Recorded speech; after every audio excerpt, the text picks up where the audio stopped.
Баштапкы төлөм жок Россиянын бардык аймагынан 6% менен үй алгыңыз келеби? Айына болгону 50 000 рубльдан жогору төлөп, кыялдагы үйүңүзгө ээ болуңуз. Planeta 312 компаниясы сиздин ыңгайыңыз үчүн иштейт. Эгер акча топтоп, кыймылсыз мүлк сатып алгыңыз келсе, өз үйүңүздө жашоону эңсеп жатсаңыз, жакшы инвестиция кылууну ойлосоңуз, же болбосо Россиядан Кыргызстанга акчаңызды көбөйтүп кайткыңыз келсе, биз жардам беребиз. Биз сунуштайбыз. Батирлер, жер үйлөр, коммерциялык мүлк, жер участоктары, машина коюучу жайлар, жер алып, үй салуу жана кайра сатууга жардам. Кызматтар: 7 жашка чейин балдарыңыз болсо, 6% менен үй алсаңыздар болот. Банктан ипотека алууда одобрение, юридикалык тазалыкты текшерүү, рефинанс кылуу, сатып алуу, сатууда коштоо, страховка жана салык кайтарым, налоговый вычет. Биздин дарек: Волгоградский проспект 28, строение 1, офис 238. Байланыш номерлер: +7926 826 0822, +7965 311 53 51. Planeta 312. Биз менен үй алуу мүмкүнчүлүгү ар бир адамга жеткиликтүү. Баштапкы төлөмсүз шашылыңыз.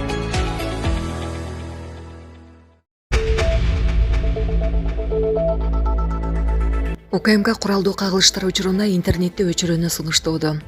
Куралдуу кагылыштар жана өзгөчө абал учурунда байланыш менен интернетти өчүрүүнү сунуштаган мыйзам долбоору коомдук талкууга чыкты.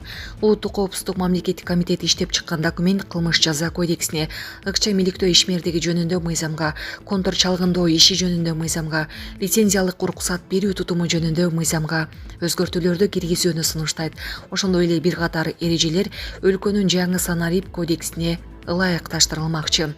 УКМК согуштарда телефондор менен планшеттер көп учурда чабуулдарды координациялоо, дрондорду багыттоо жана чалгын маалыматтарын алуу куралына айланып калганын негиз кылууда. Санариптик мүмкүнчүлүктөрдүн көбөйүшү коркунучтардын өсүшү менен коштолууда. Кылмыштуу топтор санарип технологияларын жигердүү колдонууда. Коммуникацияларды, кылмыштуу иш-аракеттерди аралыктан башкаруу, трансулуттук кылмыштуу тармактарды, кибер чабуулдарды, экстремизмди, мыйзамсыз сатуу, кибер тыңчылыкты координациялоону чүмбөттөө үчүн телефондор, планшеттер жана башка мобилдик түзүлүштөр өзгөчө кризис жана согуштук жаңжал учурунда өзгөчө маанилүү инфратүзүмгө кийлигишкен куралга айланууда деп айтылат документтин негиздеме маалыматында. Мыйзам долбоорунда ошондой эле байланыш операторлорун сервистерди пайдалануучулар тууралуу маалымат берүүгө, атайын тергөө аракеттери жана контур чалгындоо маалында программалык техникалык мүмкүнчүлүктөр менен камсыздоого, маалымат базасына, санариптик технологиялык тутумдарына жана ресурстарына жетүүгө, уруксат берүүгө милдеттендирүү камтылган. Деген менен атайын кызмат мындай чара массалык түрдө же өзүн билемдик менен колдонулбасын белгилейт. Аталган мыйзам улуттук коопсуздукту, өлкөнүн коргонуусун же коомдук тартипти бузууга колдонулган түзүлүштөрдү алдын алуу үчүн гана иштелип чыккан. Илон Маск жакынкы жылдары телефондор жок болорун божомолдоп жатат. Америкалык ишкер жана миллиардер Илон Маск 2030-жылы смартфондор жок болуп, анын ордуна жасалма интеллект келерин айтты. Бул тууралуу ал журналист Джо Роган менен болгон маегинде билдирген. Анын айтымында жакында кадимки телефондор ал функциялар менен толук жабдылган экраны жана аудиосу бар түзмөктөргө алмаштырылат. Азыр биз телефон деп атап жүргөн нерсе жакында жасалма интеллектте негизделген видео анализ жүргүзүүчү чек аралык түйүн болуп калат. Ал ар түрдүү байланыш үчүн радиомодулдар менен жабдылат деген Маск.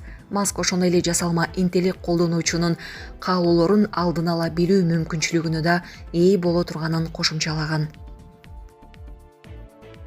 Кыргызстан менен Тажикстан маданий кызматташтыкты чыңдоодо. Бүгүн 4-ноябрда маданият, маалымат жана жаштар саясаты министри Мирбек Мамиталиев Тажикстандын Кыргызстандагы элчиси Назирмат Ализода менен жолугушту.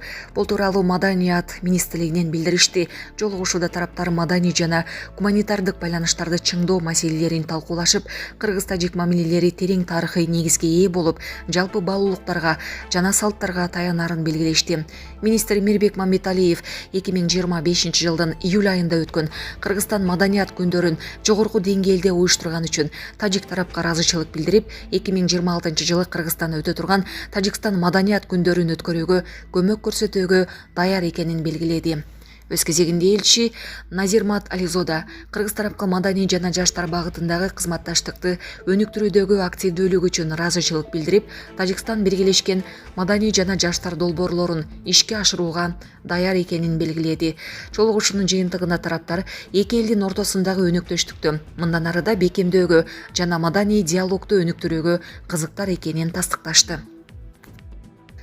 Президент энергетика министри Талабек Ибраевдин ишин сынга алды. Президент Садыр Жапаров Кыргызстан улуттук электр тармагы ААКСынын калктык электр энергиясына болгон чексиз тарифке өтүү чакырыгына байланыштуу энергетика министри Талабек Ибраевдин ишин кескин баа берди. Бул тууралуу өлкө башчысынын басма сөз катчысы Аскат Алагозов социалдык тармактагы баракчасына жазды.